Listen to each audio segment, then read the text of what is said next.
अंतर्राष्ट्रीय समरसता मंच दिल्ली के सुप्रीम कोर्ट हाल में किया गया, जिसमें कई देशों के लोग भी शामिल हुए। वहीं हमारे पड़ोसी देश नेपाल और भारत के रिश्ते भी मजबूत होते हुए नजर आए। हम आपको बता दें कि नेपाल के वरिष्ठ समाजसेवी टेकनाथ पौडेल ने अंतर्राष्ट्रीय समरसता मंच पर सम्मानित हुए। वहीं कई वरिष्ठ नेता मौजूद रहे। केंद्रीय सलाहकार बोर्ड में है अभी। तो नेपाल भारत का वैदिककालीन जो संबंध है, ये संबंध को प्रगाढ़ करने के लिए ये सम्मेलन को आयोजित किया जाता है।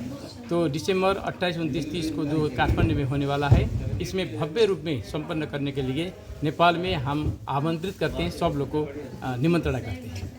टोडी स्पेशल एडवाइजर प्रथम उपराष्ट्रपति नेपाल सरकार। आज 19 नवंबर को हम लोग कृष्णन मेनन भवन सभागार नई दिल्ली में भारत नेपाल सांस्कृतिक समन्वय सम्मेलन का आयोजन किया गया है। इस सम्मेलन में हम लोग हमारी जो भारत रत्न पूर्व प्रधानमंत्री श्रीमती इंदिरा गांधी की जो जयंती है, उसमें हम लोग 51 जो महिलाएं हैं, उसमें विभिन्न राज्यों, विभिन्न केंद्र शासित प्रदेशों की जो शिक्षा के क्षेत्र में, चिकित्सा के क्षेत्र में, न्याय के क्षेत्र में, प्रशासनिक क्षेत्र में, राजनीतिक क्षेत्र में, समाज सेवा के क्षेत्र में उल्लेखनीय कार्य किया है, उनको हमने इंदिरा गांधी समरसता अवार्ड से सम्मानित किया है आज। और अंतर्राष्ट्रीय समरसता मंच के जो हमारे संरक्षक हैं डॉक्टर जीवीजी कृष्णमूर्ति जी, आज उनकी भी जयंती है, प्रथम जयंती।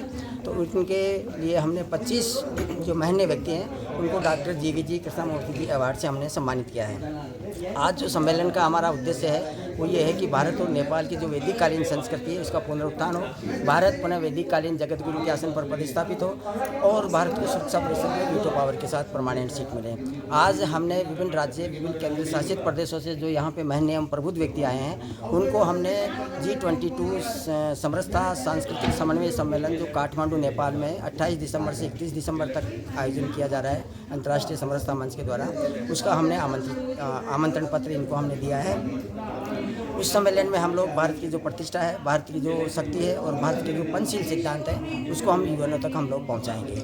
आज हमारे बीच विभिन्न क्षेत्रों की जो प्रतिभाएं हैं, उन्होंने हमारा आमंत्रण स्वीकार किया है। नेपाल से भी हमारे बीच आए हैं। आगे गाड़ी समरसता मंच की तरफ से आज सम्मानित किया कुछ लोगों उसको लेकर क्या? देखिए, मंच की ओर से ये कोई पहला सम्मानित कार्यक्रम नहीं है। इससे पहले भी ये दोनों देशों के आपस में संबंध और उनके जो प्रतिभा हैं उनको बार बार सम्मानित करते रहे। उसके लिए ये मंच अंतर्राष्ट्रीय स्तर से भी और भारतीय स्तर से भी हम उसका बहुत सम्मान करते हैं और उनको बधाई देते हैं कि वो बार बार इस तरह के कार्यक्रम करते हैं। और आज इंदिरा जी की जयंती के अवसर पर उन्होंने इतना बड़ा एक कार्यक्रम का आयोजन किया, उसके लिए बधाई की बात है। इंदिरा गांधी की जयंती को लेकर क्या महिलाओं को, देश की महिलाओं को क्या संदेश देना चाहते हैं? देखिए, दुनिया में एकमात्र एक लीडरशिप के नाम पे कहें तो एक ही आयरन लेडी के नाम से पैदा हुई, जिसका नाम इंदिरा गांधी था। और उन्होंने विकास की कई ऊंचाइयों को छुआ और सबसे बड़ी ये थी कि अंतर्राष्ट्रीय प्रतिभा की संपन्न होने के बावजूद भी उन्होंने अपने देश की भारतीय संस्कृति को कभी नहीं छोड़ा। कभी आपने उनका रहन सहन देखा होगा कि हमेशा खादी की साड़ी पहना करती थी।